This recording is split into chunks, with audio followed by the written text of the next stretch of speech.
Major तूर, मैं एक चीज आपसे समझना चाहूंगी कि सर 21 और 22 तारीख की दरमियानी रात को 2:30 बजे यूएस अटैक करता है ईरान पर, तब तक सीज फायर की कोई बात नहीं होती है, लेकिन अब अमेरिका और इजराइल दोनों कह रहे हैं हम जो चाहते थे वो सब कुछ अचीव कर लिया है। ये 2 दिन बाद समझ में आया कि सब अचीव कर लिया है या कुछ और रीजन है इसके पीछे? देखें, ये सीज फायर इन्हीं को ही चुभेगा जब रैडिकल मुसलमान मुल्क बताएंगे कि ईरान ने घुटने टिकवा दिए हैं यूएस और इजराइल के, और ये जो सीज फायर है ये इट हैज कॉस्टेड और it will cost the west its मतलब इन्फ्लुएंस, जो इनका इन्फ्लुएंस था उसका कोलैप्स होगा। ये जो सीज फायर किया गया है, ये जो महत्वता थी, जो जिस पावर और ओहदे से अमेरिका को देखा जाता था और जिस दहशत से खाड़ी के बाकी मुल्क देखते थे इजराइल को, अब उनकी भी छाती चौड़ी होगी। और मैं आपको बता रहा हूं कि आने वाले कुछ महीनों में शायद मिस्र इजराइल के खिलाफ कुछ ना कुछ कर बैठे, क्योंकि अब सबको इंकरेजमेंट मिली है कि ठीक है कि युद्ध अब पुराने जमाने जैसा नहीं रहा जो कि महीनों चलेगा और युद्ध में एक ही साइड जीतती है, वो है अमेरिका एंड द वेस्ट। अब वो गलतफहमी दूर हो गई है। दूसरा, जो सपोर्ट रशिया और चाइना, नॉर्थ कोरिया टेक्नोलॉजिकली दे रहा है ईरान को, और जिस तरीके से इनके न्यूक्लियर प्रोग्राम के इन्होंने शेप अप किया है, मैं दर्शकों से एक चीज पूछना चाहता हूं, पहले दिन से जब वो ये न्यूक्लियर फैसिलिटीज बना रहे थे, क्या उन्हें नहीं पता था कि आज का दिन का सामना उन्हें नहीं करना पड़ेगा? उन्हें पता था, और इसी दिन को मन में रखते हुए इन्होंने अपनी सुरक्षा और तमाम बंदोबस्त करके रखे थे अपनी न्यूक्लियर फैसिलिटीज को लेके। तो मैं तब तक नहीं मानूंगा कि न्यूक्लियर फैसिलिटीज ईरान की तबाह हो गई हैं जब तक कोई न्यूट्रल यूएन लेड कोई एजेंसी इसकी पुष्टि ना कर दे। जहां तक ईरान का सवाल है, देखिए उन्हें अपनी इज्जत बचानी है अपने अवाम की नजरों में और दुनिया की नजरों में। वो तो बयान देगा ही कि उसे कुछ नहीं हुआ है, बल्कि जितनी मौतें हुई हैं ईरान में वो उसके भी आंकड़ों में मैनिपुलेट करेगा। और आप सोचें जिस तरीके से मोसाड के जो एजेंट्स पकड़े जा रहे हैं और ट्रैक किए जा रहे हैं, कितना बड़ा कॉम्प्रोमाइज मुझे नहीं लगता कि इजराइल करने वाला है। मैं ये आपको बता रहा हूं, ये एक टैक्टिकल हॉल्ट है, ये टैक्टिकल पॉज है यूएस और इजराइल का। ये वापस हिट बैक करेंगे और डिसाइसिवली करेंगे और ईरान की टॉप लीडरशिप को नष्ट और नाबूद ही करके, लेकिन कैसे करेंगे इस पर अब विमर्श होना शुरू हो गया। कर्नल सोढी हमारे साथ लगातार बने हुए। कर्नल सोढी, यानी कि यहाँ समरपाल जी जो कह रहे हैं वो बिल्कुल करेक्ट है। कल भी इस पर चर्चा हुई और परसों। आगे अब ईरान नहीं आने वाला, लेकिन ईरान हमले करने का स्टाइल जो है वो बदल रहा है, यानी कि अब दूसरा और तीसरा करेगा, ईरान नहीं करने वाले, यानी अपने हाथ नहीं लगाएगा, लेकिन हमले तो होंगे। विवेक जी, जब युद्ध होता है तो जीत 3 प्रकार की होती है। एक होती है डिसिसिव विक्ट्री, एक होती है पायरेक विक्ट्री और तीसरी होती है नोशनल विक्ट्री। डिसिसिव विक्ट्री का उदाहरण है 1971 में जब भारत ने पाकिस्तान को हराया और 2 टुकड़े कर दिया पाकिस्तान के। पायरेक विक्ट्री होती है जो अब ईरान को हासिल हुई है, हालांकि उसके ज्यादा नागरिक और सैनिक मरे हैं, लेकिन फाइनली जीत उसकी हुई है, जिसका खुलासा 1 मिनट के बाद करूंगा। तीसरी होती है नोशनल विक्ट्री, जो कोई देश कहता है मैं जीत गया, जैसे पाकिस्तान ऑपरेशन सिंदूर के बाद कह रहा है वो जीत गया, जबकि हकीकत कुछ और है। अब हम आते हैं कि जो अमेरिका और इजराइल थे, इसके सैनिक लक्ष्य क्या थे। पहला लक्ष्य था ईरान की परमाणु इंस्टॉलेशंस को बर्बाद करना, ताकि ईरान कभी परमाणु हथियार ना बना सके। अब तक तो इसकी कोई पुष्टि नहीं हुई है। दूसरे इनका जो लक्ष्य था वो था ईरान की हुकूमत को बदलना, वो भी नहीं हुआ है, बल्कि वही डोनाल्ड ट्रंप है जो 48 घंटे बाद पहले कह रहे थे कि हुकूमत बदलेगी, अब कह रहे हैं गॉड ब्लेस ईरान, अब कह रहे हैं ईरान को सुख शांति प्रॉस्पेरिटी बहुत मिले। तो इनके दोनों लक्ष्य नहीं हासिल हुए। जब अमेरिका और इजराइल के दोनों लक्ष्य नहीं हासिल हुए, जब ईरान ने जो भी ठाना था वो वही है जहां पहले था, तो जीत किसकी हुई? जीत साफ ईरान की हुई है। दूसरा प्रश्न जो आपने पूछा कि आगे ईरान क्या करेगा, देखिए ईरान को बहुत एक सबक मिल गया इस युद्ध से ईरान आने वाले कुछ समय में अपनी जो सैनिक तैयारी है उसमें इजाफा करेगा।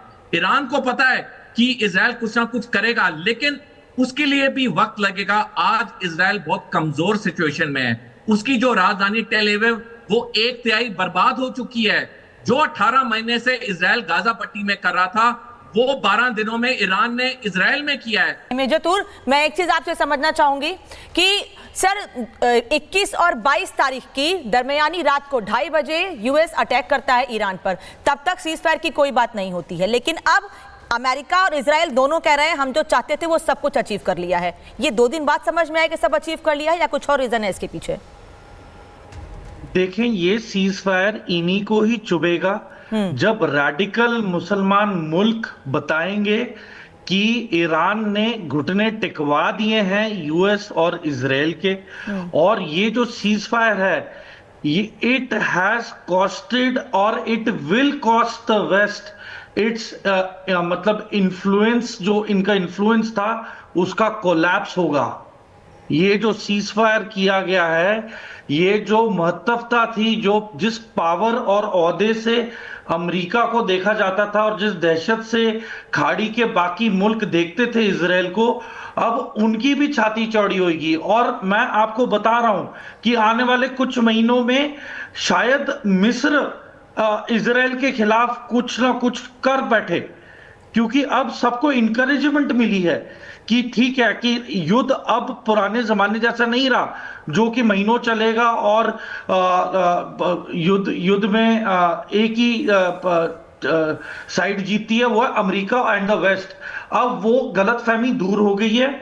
दूसरा, जो support Russia, China, North Korea technologically दे रहा है ईरान को, और जिस तरीके से इनके न्यूक्लियर प्रोग्राम के इन्होंने शेप अप किया है, मैं दर्शकों से एक चीज पूछना चाहता हूं, पहले दिन से जब वो ये न्यूक्लियर फैसिलिटीज बना रहे थे, क्या उन्हें नहीं पता था कि आज का दिन का सामना उन्हें नहीं करना पड़ेगा? उन्हें पता था, और इसी दिन को मन में रखते हुए इन्होंने अपनी सुरक्षा और तमाम बंदोबस्त करके रखे थे अपनी न्यूक्लियर फैसिलिटीज को लेके। तो मैं तब तक नहीं मानूंगा कि न्यूक्लियर फैसिलिटीज ईरान की तबाह हो गई हैं जब तक कोई न्यूट्रल यूएन लेड कोई एजेंसी इसकी पुष्टि ना कर दे। जहां तक ईरान का सवाल है, देखिए उन्हें अपनी इज्जत बचानी है अपने अवाम की नजरों में और दुनिया की नजरों में। वो तो बयान देगा ही कि उसे कुछ नहीं हुआ है, बल्कि जितनी मौतें हुई हैं ईरान में वो उसके भी आंकड़ों में मैनिपुलेट करेगा। और आप सोचें जिस तरीके से मोसाड के जो एजेंट्स पकड़े जा रहे हैं और ट्रैक किए जा रहे हैं, कितना बड़ा कॉम्प्रोमाइज मुझे नहीं लगता कि इजराइल करने वाला है।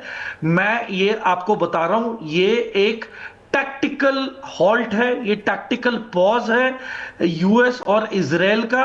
ये वापस हिट बैक करेंगे और डिसाइसिवली करेंगे और ईरान की टॉप लीडरशिप को नष्ट और नाबूद ही करके, लेकिन कैसे करेंगे इस पर अब विमर्श होना शुरू हो गया। कर्नल सोढी हमारे साथ लगातार बने हुए। कर्नल सोढी, यानी कि यहाँ समरपाल जी जो कह रहे हैं वो बिल्कुल करेक्ट है। कल भी इस पर चर्चा हुई और परसों। आगे अब ईरान नहीं आने वाला, लेकिन ईरान हमले करने का स्टाइल जो है वो बदल रहा है। यानी कि अब दूसरा और तीसरा करेगा, ईरान नहीं करने वाले, यानी अपने हाथ नहीं लगाएगा, लेकिन हमले तो होंगे। विवेक जी, जब युद्ध होता है तो जीत 3 प्रकार की होती है। एक होती है डिसिसिव विक्ट्री, एक होती है पायरेक विक्ट्री और तीसरी होती है नोशनल विक्ट्री। डिसिसिव विक्ट्री का उदाहरण है 1971 में जब भारत ने पाकिस्तान को हराया और 2 टुकड़े कर दिया पाकिस्तान के। पायरेक विक्ट्री होती है जो अब ईरान को हासिल हुई है, हालांकि उसके ज्यादा नागरिक और सैनिक मरे हैं, लेकिन फाइनली जीत उसकी हुई है, जिसका खुलासा 1 मिनट के बाद करूंगा।